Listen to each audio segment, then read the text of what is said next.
ਸਾਰਿਆਂ ਨੂੰ ਸਤਿ ਸ਼੍ਰੀ ਅਕਾਲ। ਤੀਆਂ ਤ੍ਰਿੰਜਨ ਚੈਨਲ ਦੇ ਵਿੱਚ ਤੁਹਾਡਾ ਸਾਰਿਆਂ ਦਾ ਸਵਾਗਤ ਹੈ। ਅੱਜ ਚਲੋ ਗੱਲ ਕਰਦੇ ਹਾਂ ਰੁੱਖੇ ਵਾਲਾਂ ਦੇ ਲਈ ਇੱਕ ਹੇਅਰ ਮਾਸਕ ਦੀ। ਇਹ ਉਹਨਾਂ ਲੋਕਾਂ ਲਈ ਬਹੁਤ ਜ਼ਿਆਦਾ ਚੰਗਾ ਹੈ ਜਿਨ੍ਹਾਂ ਦੇ ਵਾਲ ਰੁੱਖੇ ਹਨ, ਕਈ ਵਾਰ ਬਹੁਤ ਜ਼ਿਆਦਾ ਗੁੰਝਲਦਾਰ ਹੁੰਦੇ ਹਨ, ਜਾਂ ਫਿਰ ਜਿਨ੍ਹਾਂ ਦੇ ਕਰਲੀ ਭਾਵ ਕਿ ਕੁੰਗਰਾਲੇ ਵਾਲ ਹਨ।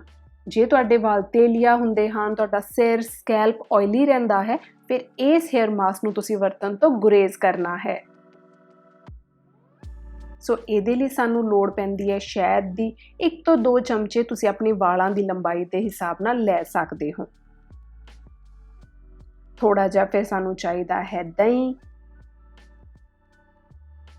ਫਿਰ ਸਾਨੂੰ ਚਾਹੀਦੀ ਹੈ ਐਲੋਵੇਰਾ ਜੈਲ। ਕਿਸੇ ਵੀ ਕੰਪਨੀ ਦੀ ਐਲੋਵੇਰਾ ਜੈਲ ਤੁਹਾਡੇ ਕੋਲ ਹੈ ਤੁਸੀਂ ਵਰਤ ਸਕਦੇ ਹੋ, ਜਾਂ ਫਿਰ ਤੁਸੀਂ ਫਰੈਸ਼ ਐਲੋਵੇਰਾ ਜੈਲ ਨੂੰ ਵੀ ਇੱਥੇ ਵਰਤ ਸਕਦੇ ਹੋ। ਤੇ ਅਖੀਰ ਵਿੱਚ ਸਾਨੂੰ ਚਾਹੀਦਾ ਹੈ ਜੈਤੂਨ ਦਾ ਤੇਲ, ਭਾਵ ਕਿ ਐਕਸਟਰਾ ਵਰਜਿਨ ਓਲਿਵ ਆਇਲ। ਜੇ ਤੁਹਾਡੇ ਕੋਲ ਨਹੀਂ ਹੈ ਫਿਰ ਤੁਸੀਂ ਬਦਾਮ ਦਾ ਤੇਲ ਵੀ ਵਰਤ ਸਕਦੇ ਹੋ। ਬਸ ਫਿਰ ਹਰ ਵਾਰ ਜਿਵੇਂ ਹੇਅਰ ਮਾਸਕ ਬਣਾਈਦਾ, ਇਹਨਾਂ ਸਾਰੀਆਂ ਚੀਜ਼ਾਂ ਨੂੰ ਹੁਣ ਅਸੀਂ ਚੰਗੇ ਤਰੀਕੇ ਨਾਲ ਮਿਕਸ ਕਰ ਲੈਣਾ ਹੈ। ਮਿਕਸ ਕਰਨ ਤੋਂ ਬਾਅਦ ਤੁਸੀਂ ਵੇਖੋਗੇ ਕਿ ਇਹਦੀ ਕੰਸਿਸਟੈਂਸੀ ਥੋੜੀ ਜਿਹੀ ਤਰਲ ਹੈ, ਥੋੜੀ ਜਿਹੀ ਪਾਣੀ ਵਰਗੀ ਹੈ। ਸੋ ਇਹਨੂੰ ਆਪਣੇ ਸਿਰ ਤੇ ਲਾਉਣ ਲਈ ਸਾਨੂੰ ਬ੍ਰਸ਼ ਦੀ ਲੋੜ ਪਵੇਗੀ।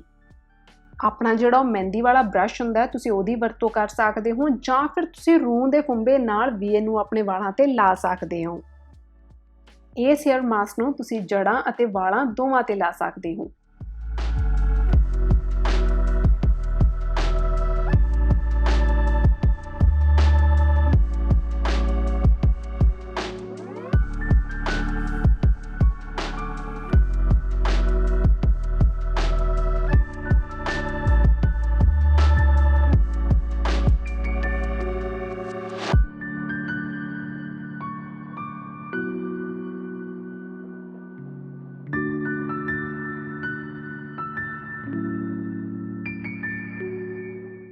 ਸੋ ਆਪਣੇ ਵਾਲਾਂ ਨੂੰ ਚੰਗੀ ਤਰ੍ਹਾਂ ਜਦੋਂ ਇਹਦੇ ਨਾਲ ਕੋਟ ਕਰ ਲਿਆ ਹੈ, ਫਿਰ ਤੁਸੀਂ ਤਕਰੀਬਨ 1 ਤੋਂ 2 ਘੰਟੇ ਇਹਨੂੰ ਲੱਗੇ ਰਹਿਣ ਦੇਣਾ ਹੈ।